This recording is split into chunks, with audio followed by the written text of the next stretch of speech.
China के Sichuan province में एक छोटा सा गांव है जिसका नाम है एतुलेर, जहां के लोकल बच्चे एक बांस के बने सीढ़ी पर 800 मीटर डेली चढ़कर स्कूल जाते हैं। जी हाँ, चलकर नहीं, चढ़कर। और वो बांस का सीढ़ी उस पहाड़ के एकदम साइड में रहता है जो कभी भी टूट सकता है। डेली जान जोखिम वाली मेहनत सिर्फ स्कूल जाने के लिए। ये सब इसलिए क्योंकि वहाँ सिर्फ एक ही स्कूल है। कोई रोड न होने के चलते उन मासूम बच्चों को सीढ़ी के द्वारा जाना पड़ता है। मुझे नहीं लगता कि आपको स्कूल जाने के लिए इतनी मेहनत करनी पड़ती होगी। आपको स्कूल जाने के लिए पहाड़ों के ऊपर से नहीं गुजरना पड़ता। जो एडुकेशन, जो पढ़ाई आपको वहाँ मिलती है वो एक्चुअली टूटी हुई है। क्लास का मतलब बस ये हो गया है, रटो, टेस्ट दो, पास हो और फिर उसी चीज को रिपीट करो। पूरी दुनिया इतने सालों में इतनी बदल चुकी है कि बुजुर्ग लोग सोचते हैं कि मैं कोई अलग दुनिया में आ गया। मतलब स्केल इतना बड़ा हो चुका है, इतना डिफरेंस आ गया है। पर हमारा ये एजुकेशन सिस्टम सालों पहले जैसा था बिल्कुल वैसा ही है। क्रिएटिविटी हमारे देश में मर रही है। ये एक धांसू एनिमेशन है बाई AIB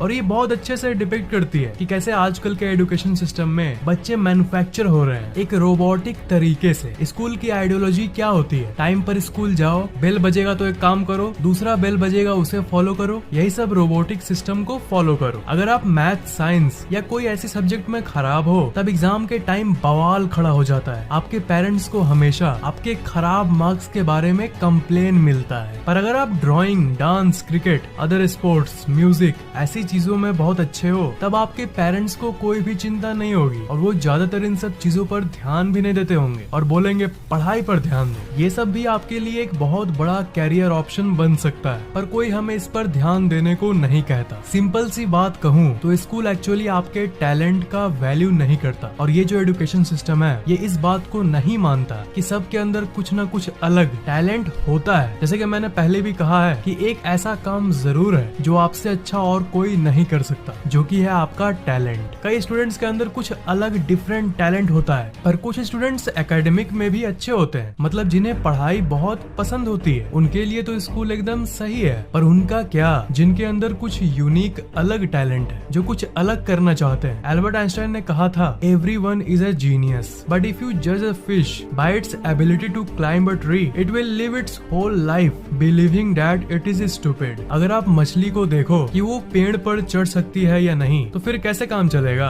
अगर वो नहीं चढ़ पाई तो आप कहोगे ये मछली स्टूपिड है। पर ऐसा थोड़ी ना होता है। मछली अगर पानी के अंदर तैर सकती है तो उसका टैलेंट तो तैरना हुआ। तो वो देखो ना, उसके पेड़ पर चढ़ने को क्यों बोल रहे हो? इस कोड को आप अपने आप से मैच करो। आपको स्कूल में एक नॉर्मल स्टूडेंट बोला जाता है और शायद कभी कभी स्टूपिड भी बोला जा सकता है। मे बी उन टीचर्स और बाकी लोगों को आपके तैरने के बारे में पता ही नहीं है और स्कूल बेसिकली यही करता है, टैलेंट को मारो। एक सेट की हुई सिस्टम में स्टूडेंट्स को डालो, उनके ऊपर एक डिग्री का थप्पा लगाओ और आगे बढ़ाओ। और इसमें करोड़ों का फायदा हो रहा है इन एजुकेशनल इंस्टीट्यूशंस का। मैं ऐसा नहीं कह रहा कि सारे एजुकेशनल इंस्टीट्यूशंस खराब है, पर ज्यादातर एजुकेशनल इंस्टीट्यूशंस सिर्फ प्रॉफिट के लिए आते हैं। उनको बच्चों की फ्यूचर से कोई मतलब नहीं होता। पोस्टर में तो लगा देंगे एक लड़की को जो एक बुक लेकर खड़ी है और नीचे कुछ ऐसा लिखा हुआ होगा, योर रोड टू सक्सेस या फिर योर ड्रीम्स कमिंग ट्रू, और होता है घंटा। ह्यूमन ब्रेन यानी इंसानी दिमाग के अंदर जो लर्निंग की कैपेबिलिटी और डिजायर होती है वो असल में बहुत ज्यादा है और किसी के लिए भी कुछ सीखना एकदम पॉसिबल है। पर मेन बात यहाँ ये है कि स्कूल सिस्टम हमें ये करने से रोकता है। मैं ये आज आराम से पब्लिक में कह सकता हूँ कि मैंने जितना इंटरनेट से एक महीने में सीखा है उतना मैं अपने स्कूल लाइफ के 12 साल में भी नहीं सीख पाया। और इंटरनेट एक ऐसी दुनिया है जहाँ से आप जो चाहें वो घर बैठे सीख सकते हो। और जिस तरह इंटरनेट इंडिया में इतनी सस्ती हो गई है ये आपके लिए वरदान से कम नहीं है। इंटरनेट पे तो आप बहुत जगहों पर यूज करते हैं एजुकेशन सिस्टम की। एजुकेशन सिस्टम एक्चुअली में क्या है? सिस्टम ऐसा बना हुआ है, स्कूल में बच्चों को इन्फॉर्मेशन दिया जाता है और बच्चे उस इन्फॉर्मेशन को अपने खोपड़ी में भेजते हैं। फिर बाद में उनकी टेस्ट ली जाती है ये चेक करने के लिए कि पढ़ा हुआ उनके दिमाग में है कि नहीं। पर यहाँ पर सबसे मेन बात ये है कि एग्जाम्स मतलब हो गया है रिकॉलिंग पावर। मतलब आप कितना याद रख सकते हो। एग्जाम के पहले आप उसी इन्फॉर्मेशन को बार बार पढ़ोगे और एग्जाम में जाकर लिख दोगे, पर एग्जाम के बाद क्या होता है? आप भूल जाते हो। बहुत सारे स्टडीज और सर्वेज में ये पता चला है कि जिस चीज को आप रटते हो और एग्जाम में लिखते हो तो एग्जाम खत्म होने के बस 3 दिन बाद ही आप उस इन्फॉर्मेशन का 95% भूल चुके होते हो। तो इसका मतलब ये हुआ कि आपके टेस्ट का मार्क्स,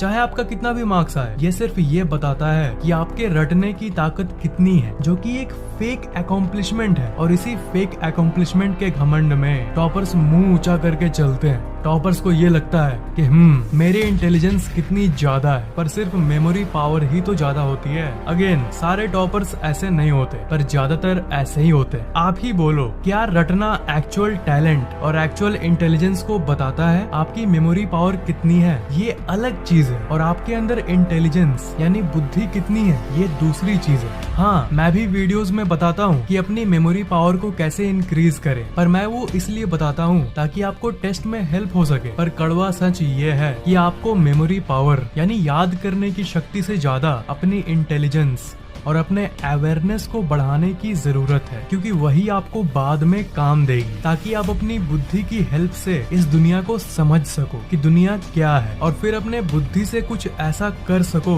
जिसे करने के बाद आपको लगे कि मैंने कुछ किया जिंदगी में। स्कूल के सिस्टम में आप इंफॉर्मेशन को रटते हो, ये तो कोई भी कर सकता है, पर मैं बार बार कह रहा हूँ कि एक ऐसी चीज जरूर है जो आपके क्लास या आपके बैच में आपसे अच्छा और कोई नहीं कर सकता। स्कूल में टीचर्स को बच्चों को रटने के बदले उनकी क्यूरियोसिटी को बढ़ाना चाहिए। क्यूरियोसिटी मतलब हर चीज को जानने की इच्छा। आपके अंदर किसी चीज को जानने की इच्छा पहले से ही है, पर स्कूल उसे और बढ़ावा नहीं देता, जो कि उसे देना चाहिए। ये जो मैंने बातों को आपको बताया, ये सब सबको पता है। मुझे लगता है कि थंबनेल में मुझे रियलिटी एक्सपोज्ड लिखने की जरूरत नहीं थी, क्योंकि एक्सपोज्ड क्या, ये तो सबको पता है, और हर स्टूडेंट के मन में सिस्टम के खिलाफ कभी न कभी जरूर सवाल उठा होगा, पर कोई पब्लिक में इसके बारे में बात ही नहीं करता।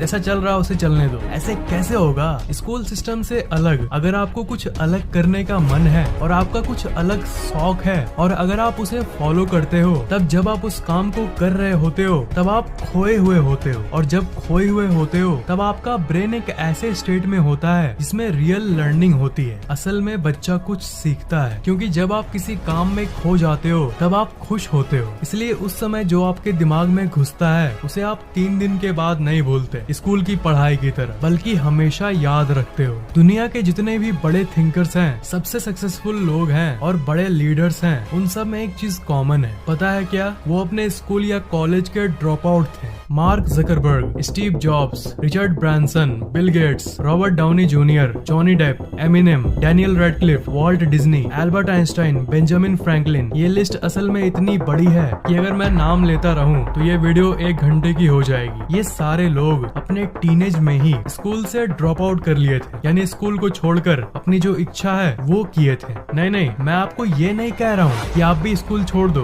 बिल्कुल नहीं यार, बल्कि मैं इनकी सोच आपको बता रहा हूँ ताकि आप कुछ सीख पाओ। मतलब इनकी सोच देखो, उन्होंने अपने टैलेंट को चुना और एक चीज पर फोकस किया जिस पर उनका इंटरेस्ट था। आप ही सोचो, अगर उनके पैशन को स्कूल के अंदर सपोर्ट किया जाता तो क्या वो कभी स्कूल छोड़ते? नहीं। इन लोगों को वही फीलिंग आई जो आप में से ज्यादातर स्टूडेंट्स के मन में आती है, ये फीलिंग कि स्कूल हमें अपनी इच्छाओं को फॉलो करने नहीं दे रहा, हमें रोक रहा। इनकी जिंदगी में ऐसी परिस्थिति हुई कि इन्होंने किसी भी तरह स्कूल से ड्रॉप आउट किया और अपने पैशन को फॉलो किया और आज सक्सेसफुल है। पर दुनिया में लाखों स्टूडेंट्स हैं जो कि लाचार हैं और उन्हें इसी लाचारी में स्कूल के सिस्टम को फॉलो करना पड़ रहा है और अपने पैशन को छोड़ना पड़ रहा है। मेरे इस वीडियो का मकसद एक ही है, नहीं स्किल शेयर को प्रमोट करना नहीं, वो तो मैंने किया, बट ऑनेस्टली मुझे लगा कि वो आपके लिए हेल्पफुल होगा, इसलिए किया। एनीवे, मेरा मेन मकसद ये है कि जो स्टूडेंट्स इस सिस्टम के दलदले में फंसे हुए हैं वो अवेयर हो, वो जागरूक हो, और अगर थोड़ी सी भी कुछ करने की इच्छा है तो उसे चुनो। गेमिंग में करियर बनाना है तो रुके क्यों हो? वीडियो एडिटर बनना है तो सीखो, ट्यूटोरियल्स देखो, गेम्स बना के प्ले स्टोर में डालना है तो प्रोग्रामिंग सीखो, म्यूजिक बनाना है तो उसे भी सीखो, और स्किल शेयर इसमें आपको हेल्प भी कर सकता है। और अगर पढ़ने का मन है तो पढ़ो यार, मैं ये नहीं कह रहा कि पढ़ाई खराब चीज है, सबका दिमाग अलग अलग होता है, और अगर आपको पढ़ने में मन लगता है तो कौन रोक रहा है आपको? मेमोरी पावर स्ट्रॉन्ग है तो इस सड़ी हुई सिस्टम में भी आप मार्क्स ला के बहुत कुछ कर सकते हो। बेशक पढ़ो और कुछ बड़ा कर जाओ, पर अगर आप उन लोगों में से हो जिनको पढ़ने में एकदम मन नहीं लग रहा तो फिर टाइम वेस्ट क्यों? सिस्टम गड़बड़ है, उसे सुधार की जरूरत है। पर अगर एजुकेशन सिस्टम को सुधारने के लिए कोई स्टेप ले ही नहीं रहा तो आप भला क्या कर सकते हो? मैं यही रिक्वेस्ट करूंगा कि अगर कोई एजुकेशनल इंस्टीट्यूशन से इस वीडियो को देख रहा है तो प्लीज रिक्वेस्ट है मेरी कि एजुकेशन सिस्टम को और अच्छा बनाओ। ये बात आप भी जानते हो अंकल, एजुकेशन सिस्टम वाले अंकल चुप क्यों बैठे हो? एजुकेशन सिस्टम को प्रैक्टिकल बनाओ। लर्निंग रटने के बदले प्रैक्टिकल चीजों को करके सीखने वाली सिस्टम बनाओ। रोबोट्स मैन्युफैक्चर मत करो। पैसे आपकी एजुकेशनल इंस्टीट्यूशंस तब भी कमा लेगी अगर सही ढंग से काम हो, तब भी पैसा आएगा। पर यहाँ लेजीनेस क्यों भाई? एजुकेशन की बात है। और दोस्तों, आपसे यही रिक्वेस्ट है कि दिल की सुनो और जिंदगी में जो करना चाहते हो उसे एक बार ट्राई करो। जो होगा देखा जाएगा। पर जिस चीज को करने में आपको मन लगता है उसे दबाओ मत। Don't suppress it. आपको ये वीडियो कैसा लगा नीचे कमेंट जरूर करना, लाइक और शेयर करना। और अगर आपने अभी तक सब्सक्राइब नहीं किया है तो सब्सक्राइब जरूर कर लेना।